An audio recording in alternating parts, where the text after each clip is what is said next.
আৰু যিকেইজন বন্ধু বান্ধৱী ভাতৃ ভগ্নীয়ে ৰিলছ প্ৰস্তুত কৰিছে আপোনালোক সকলোকে ধন্যবাদ জনাইছোঁ।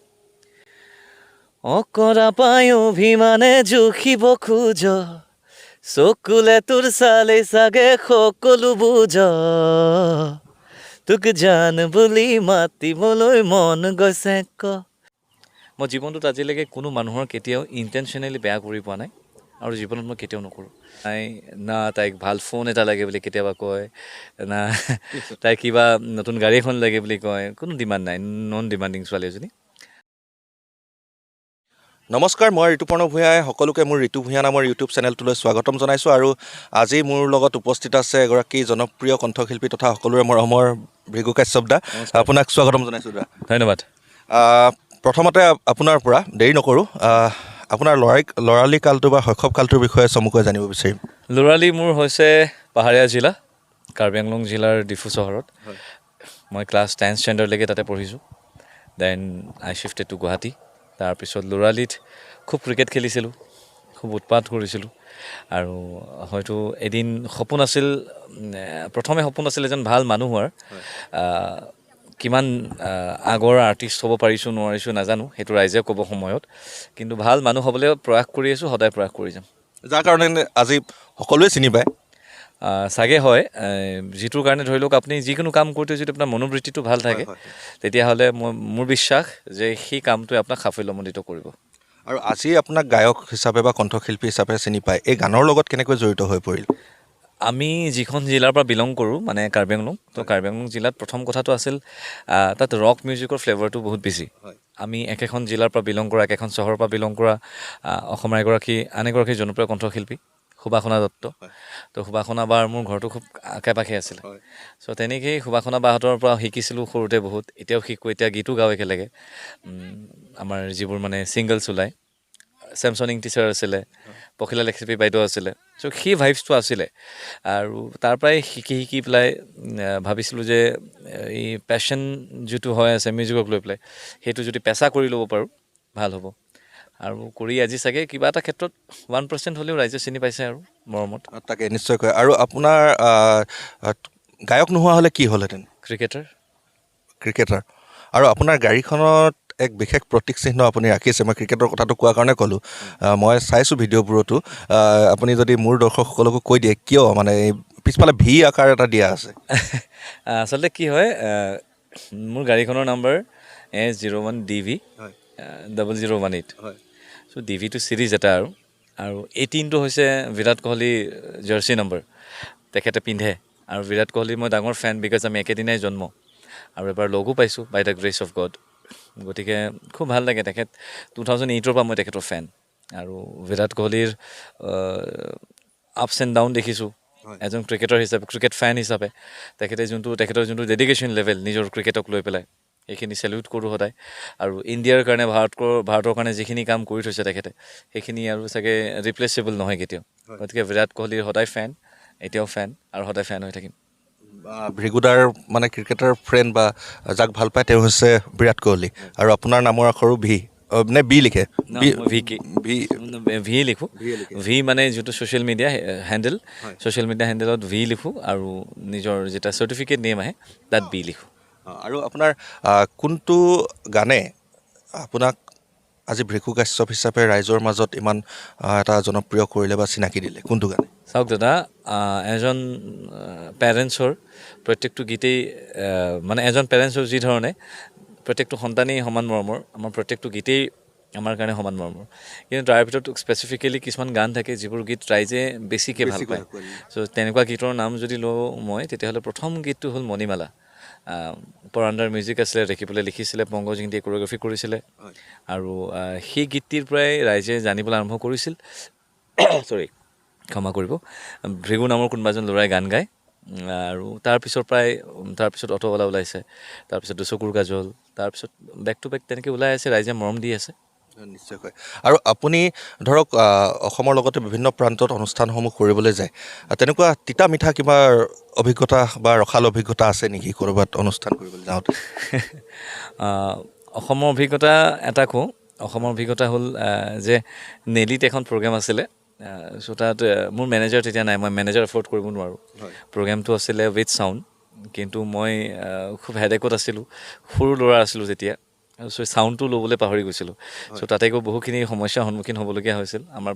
মই প্ৰগ্ৰামখন ঠিক কৰিছিলোঁ 70,000 টকাত, তেখেতসকলে 50,000 ৰুপিজ কাটিয়ে দিছিলে। গতিকে সেইটো এটা মনত থকা কথা। মনত থকা কথা। মানে আপোনাৰ চাউণ্ড আছিলে, মানে মই চাউণ্ড লৈ যাব লাগিছিলে, ৰেচপনচিবিলিটিটো মোৰ আছিল, মানে কিন্তু পাহৰি গ'ল। মই পাহৰিয়ে থাকিলোঁ চাউণ্ডটোৰ কথা ক'বলৈ। ত' ষ্টেজ পোৱাৰ আগে আগে আমি মানে মনত পৰিলোঁ আজিতো চাউণ্ড থকা প্ৰগ্ৰেম আছিল। চ' সেইটো তেতিয়া মেনেজাৰো নাছিল বা ইমান চিন্তা কৰিব পৰা শক্তিও নাছিলে। চ' বিদেশত মই গৈছোঁ, অষ্ট্ৰেলিয়া, ডুবাই, এনেকৈ ক'ৰবাত গৈছোঁ গান গাবলৈ। চ' তেতিয়া অষ্ট্ৰেলিয়াত যাওঁতে হয় আৰু একচুৱেলি আমি কফি খাবলৈ সোমাইছিলোঁ। চ' কফি খাব সোমাওঁতে তো অষ্ট্ৰেলিয়ান ডলাৰটো হ'ল 55 ৰুপিজ মান হয় মানে আমাৰ ইণ্ডিয়ান কাৰেঞ্চিত। তো তাতে গ'লেতো দাদাসকলে নিজেই কৰে চব। চ' মই ক'লোঁ যে কফি ফ্ৰম মাই ছাইড। তো আমি 15-জন মানুহ আছিলোঁ। তো একাপ কফিত আছিলে ধৰি লওক কিমান $55 মান আছিলে একাপ কফিৰ। ভাল জেগা আছিলে আৰু কি আছিলে নামটো পাহৰিছোঁ। চ' তেনেকৈ গৈ পেলাই 12জন মানুহে কফি উইথ স্নেক্স খোৱাৰ পিছত মানে ভাল বিল এটা হৈছিলে। চ' সেইটো মই তেতিয়া কনভাৰ্ট কৰি লৈ গৈছোঁতো। চ' তেতিয়া মই দিওঁতে মোৰ মানে এই ধৰি লওক 600 মান টকা দিয়া যেনেই লাগিলে, কিন্তু যেতিয়া মই ঘৰত আহি চাইছোঁ ইট ৱাজ ইন ডলাৰ, তো তেতিয়াহ'লে লাগিছে আৰু অকণমান গাত। এনেকুৱা ধৰণৰ অভিজ্ঞতাবোৰ হয় নিশ্চয়কৈ। আৰু এতিয়া অলপ বেলেগ ধৰণৰ প্ৰশ্ন এটা সুধিছোঁ, জীৱনত প্ৰথম প্ৰেম কেতিয়া হৈছিল? বহুতে জানিব বিচাৰে ন। দাদা প্ৰেমটো চাওক, আমাৰ প্ৰেমটো বা আমি ক্ৰিয়েটিভ মানুহ, ক্ৰিয়েশ্যনৰ লগত জড়িত, গতিকে প্ৰেমটো হ'লেহে আপুনি ক্ৰিয়েটিভ হ'ব পাৰিব। এতিয়া আপোনাৰ মনলৈ যিহেতু প্ৰেমৰ প্ৰশ্ন আহিছে, গতিকে প্ৰেম আপোনাৰ জীৱনটো হৈছে ডেফিনেটলি। চ' প্ৰথম প্ৰেমটো মই নাভাবোঁ যে কেতিয়াও মানুহৰ ফাৰ্ষ্ট লাভটোৱে সদায় ছাকচেছফুল হয়। প্ৰেম হৈছিল যেতিয়া সৰু আছিলোঁ, তেতিয়া প্ৰেমৰ পৰিসৰটো বেলেগ আছিল। যেতিয়া ডাঙৰ হ'লোঁ, যেতিয়া মেচিয়ৰ্ড হ'লোঁ, জীৱনটো কি বস্তু যেতিয়া গম পোৱা হ'লোঁ, তেতিয়া প্ৰেমৰ পৰিসৰ যেতিয়া বুজি পোৱা হৈছোঁ, উপলব্ধি কৰা হৈছোঁ, তেতিয়া প্ৰেম পল্লৱীৰ লগত প্ৰেম কৰিছোঁ, তাইকে বিয়া পাতিছোঁ। প্ৰিয়ম পল্লৱী বৌৰ কথা উল্লেখ কৰিছে, মই বৌ বুলিয়ে উল্লেখ কৰিছোঁ এতিয়া, যিহেতু ভিগুদাৰ পত্নী সকলোৱে জানে। আৰু প্ৰিয়ম পল্লৱী বৌৰ লগত কেনেকৈ চিনাকি হ'ল আৰু চিনাকিৰ পৰা সেই প্ৰেম আৰু তাৰপাছত এতিয়া আপোনালোকে ধুনীয়াকৈ সুন্দৰ সংসাৰ কৰি আছে, থুলমূলকৈ ক'ব নেকি? প্ৰিয়মৰ লগত চিনাকি এটা গানৰ জৰিয়তে। আমি লাডাখত গৈছিলোঁ লাজে লাজে শীৰ্ষক গীতটি কৰিবলৈ। তেতিয়া তাইৰ লগত মোৰ মাত বোল নাছিলে। তো লাডাখলৈ গৈ পোৱাৰ পিছতহে মোৰ তাইৰ লগত চিনাকি। আৰু যেতিয়া দেখিছিলোঁ যে তেখেতে খুব সৰু সৰু বস্তুৰ প্ৰতি ইমান বেছি ছেটিছফাইড হয়, সৰু সৰু বস্তুত, এই ধৰি লওক ক্লিপ এটাই, পাপৰ এটুকুৰাই, যে মেগীয়ে এপেকেট খাবলৈ পোৱাৰ পিছতো যোনটো মানে তেখেতৰ হেপিনেছ, সেই গোটেইখিনি বস্তু ধৰি লওক লাহে লাহে আমি 7 দিনমান শ্বুট কৰিছিলোঁ একেলগে, 2টা গান কৰিছিলোঁ। এটা গানত দেৱলীনা আছিল, এটা গানত প্ৰিয়ম আছিলে। চ' তেতিয়া মই ফিল কৰিছিলোঁ যে এইগৰাকী ছোৱালী আৰু যিগৰাকী ছোৱালী খুব নন ডিমাণ্ডিং, লেছ ডিমাণ্ডিং, যাৰ কোনো বৰ বিশেষ ডিমাণ্ড নাই, চাগে ময়ো বৰ বিশেষ আৰ্থিকভাৱে সবল নাছিলোঁ। চ' মই ভাবোঁ চাগে তাইক যদি মই বিয়া পাতোঁ, ইন ফিউচাৰ মোৰ কোনো দ্বিধা নথকাকৈ মই জীৱনটো চলাই যাব পাৰিম। আৰু মোৰ চইচটো ভুল নাছিলে। আৰু কয়ো যে অসমীয়াত এষাৰ কথা আছে যে প্ৰতিগৰাকী সফল ব্যক্তিৰ আঁৰত এগৰাকী সফল নাৰী থাকে। মানে মাকৰ পাছতে ধৰক পত্নীগৰাকীকো সেই স্থান আমি দিব পাৰিব লাগিব, জানিব লাগিব, বা পত্নীগৰাকীও সেনেকুৱা ধৰণৰ হ'বই লাগিব। আৰু আপুনি সুন্দৰভাৱে এতিয়া সংসাৰ চলাই গৈ আছে, লগতে সকলোফালে ব্যস্ততা। আৰু প্ৰিয়ম পল্লৱী বৌৰ আপোনাৰ ধৰক কোনবোৰ বস্তু বেয়া পায় বা কোনবোৰ কথাত তেওঁ খং কৰে, মানে কোনবোৰত আপোনাৰ কি কামত প্ৰশংসা কৰে আৰু কি কামত তাই খং উঠে বা বেয়া পায়? প্ৰথম কথা, তাইৰ প্ৰশংসাৰ কথাটো হ'ল খুব ধৈৰ্য, সাংঘাতিক ধৈৰ্য, সাংঘাতিক মেচিয়ৰ্ড, অভাৰ মেচিয়ৰ্ড বুলি কওঁ মানে মই। তাইৰ ব্যৱহাৰেই হওক, আপুনি তাইক যদি লগ পায় আপুনি ক'ব Bhrigu is so' lucky to have Priyam Pallavi as his wife. মই ডেফিনেটলি আপোনাক কৈছোঁ, তাৰিফ কৰা নাই, মানে সঁচা কথাটো কৈছোঁ। ছি ইজ ভেৰি মেচিয়ৰ্ড আৰু ছি ইজ ভেৰি চিম্পল। কোনো বস্তুৰ প্ৰতি আকৰ্ষণ নাই, না তাইক ভাল ফোন এটা লাগে বুলি কেতিয়াবা কয়, না তাইক কিবা নতুন গাড়ী এখন লাগে বুলি কয়, কোনো ডিমাণ্ড নাই, নন ডিমাণ্ডিং ছোৱালী এজনী। আৰু বেয়া যদি ক'বলৈ যাওঁ, মানে মই ভাল নোপোৱা তাইৰ গুণ, আপোনাৰ কোনবোৰ বস্তু তাই বেয়া পায় বা অ'কে মোৰ খংটো বেয়া পায় তাই। মোৰ খংটো বেছি অলপ, খংটোৰ কাৰণে অকণমান তাই মোক সদায় সেইটো কথাত কয় যে খংটো কমাবলৈ।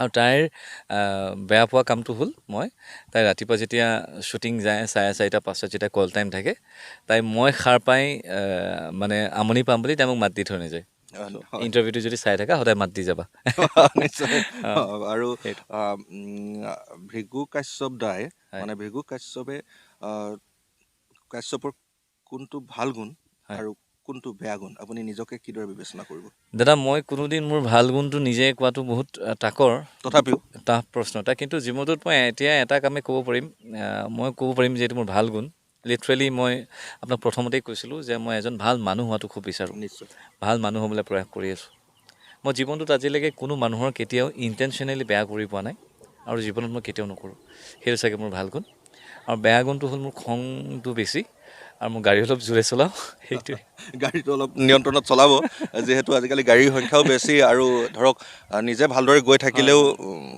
অন্য এজন যদি বেলেগৰ পৰা দিগদাৰ পায়। দিগদাৰ হয় নাই আজিকালি বিয়াৰ পিছত আহি গ'ল এইটো মোৰ গাড়ী বেলো 100তে থাকে কিন্তু ধৰি লওক কেতিয়াবা ইমাৰ্জেঞ্চি যেতিয়া থাকে আৰু বেয়া গুণ এটা আছে মই সেইটো ক'বই লাগিব সেইটো যদি মোক কোনোবাই ধৰি লওক মানে ঠিক কৰি দিব পাৰে মই আই উইল বি এভাৰ গ্ৰেটফুল সেইটো হৈছে মই ৰাতিপুৱা উঠিব নোৱাৰোঁ হয় অঁ ৰাতিপুৱা উঠিব নোৱাৰাটো মোৰ মানে সঁচাকৈ মোৰ বহুত লছ হৈছে সেইটোৰ কাৰণে গতিকে মই ভাবোঁ যে সেই গুণটো যদি মই অভ্যাসটো কৰি ল'ব পাৰোঁ মই আৰু সফল হ'ম চাগে নিশ্চয়কৈ শুই উঠা প্ৰব্লেমটো বাৰু মোৰ ক্ষেত্ৰতো আছে আমনি লাগে নহয় জানো বা উঠিবলৈ মন নাযায় ৰাতিপুৱা সময়ত আৰু শেষৰ সময়খিনিতে আহিছোঁ আপুনিও ব্যস্ত হৈ আছে যে এজন সফল কণ্ঠশিল্পী বা গায়ক হ'বৰ কাৰণে আজিকালি বহুত ছিংগাৰ বা গায়ক ওলায় কিন্তু এজন সফল গায়ক হ'বৰ কাৰণে কোনখিনি গুণ অনুকৰণ কৰিব লাগে বুলি আপুনি ভাবে সফল দুটা অৰ্থত বেলেগ বেলেগ এটা হৈছে আপুনি মেণ্টেলি ভাবিছে আপুনি সফল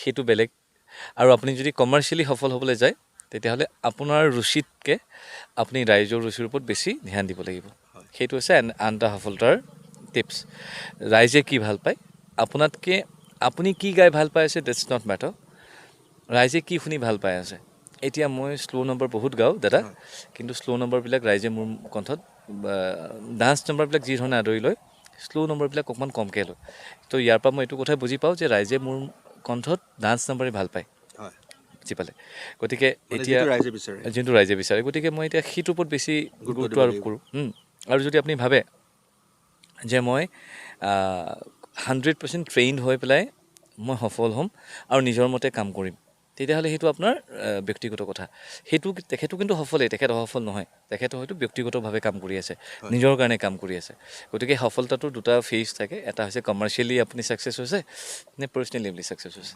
সেইটো মই ভাবোঁ আৰু তেনেকৈ আৰু আপোনাৰ আহিবলগীয়া দিনত নতুন কিবা গানৰ পৰিকল্পনা কৰি আছেনে এতিয়া এইবছৰ এটি যিটো গীত ৰাইজে আদৰি লৈছে সেইবাবে প্ৰথমে ধন্যবাদ জনাইছোঁ তোক জান বুলি মাতিবলৈ মন গৈছে ক বুলি আৰু সেই গীতটিৰ ভিডিঅ' আহিব আৰু তাৰপিছত এপ্ৰিলৰ আগে আগে এটি থলুৱা বিহু নাম আহিব আপুনি যিটো গান এতিয়া ৰাইজে আদৰি লোৱাটো দুটামান কলি যদি শেষত আওৰাই দিয়ে ভাল লাগিব আৰু যিকেইজন বন্ধু বান্ধৱী ভাতৃ ভগ্নীয়ে ৰিলছ প্ৰস্তুত কৰিছে আপোনালোক সকলোকে ধন্যবাদ জনাইছোঁ অকৰা পাই অভিমানে জুখিব খোজ চকুলে তোৰ চালে চাগে সকলো বুজ তোক জান বুলি মাতিবলৈ মন গৈছে ক তোক জান বুলি মাতিবলৈ মন গৈছে ক তোক জান বুলি মাতিবলৈ মন গৈছে ক ভৃগুদাক ধন্যবাদ জ্ঞাপন কৰিছোঁ অতি ব্যস্ততাৰ মাজতো আজি মোক এইকণ সময় দিয়াৰ বাবে আৰু যিসকল বন্ধু বান্ধৱীয়ে ভিডিঅ'টো চাই আছে অনুগ্ৰহ কৰি আপোনালোকে কমেণ্ট কৰিব ক'ৰবাখিনিত আমাৰ সাক্ষাৎকাৰটো লওঁতে ভুল হ'ব পাৰে ভুলখিনি সদায় আঙুলিয়াই দিব লাগে সমালোচনা নকৰিব আৰু যিসকল নতুন দৰ্শক অনুগ্ৰহ কৰি ফেচবুকত যদি চাই আছে ফ'ল' কৰিব আৰু ইউটিউবত যদি চাই আছে ছাবস্ক্ৰাইব কৰিব আৰু ভৃগুদাকো আপোনাকো বহুত বহুত ধন্যবাদ জনাইছোঁ আপোনাকো আৰু ইমান ব্যস্ততাৰ মূৰতো আপোনালোকে আজি ইমান ধুনীয়া কথোপকথন হ'ল নিজৰ অতীতটো ফুৰিছোঁ ল'ৰালিক ফুৰিছোঁ খুব ভাল লাগিছে thanks for being here thank U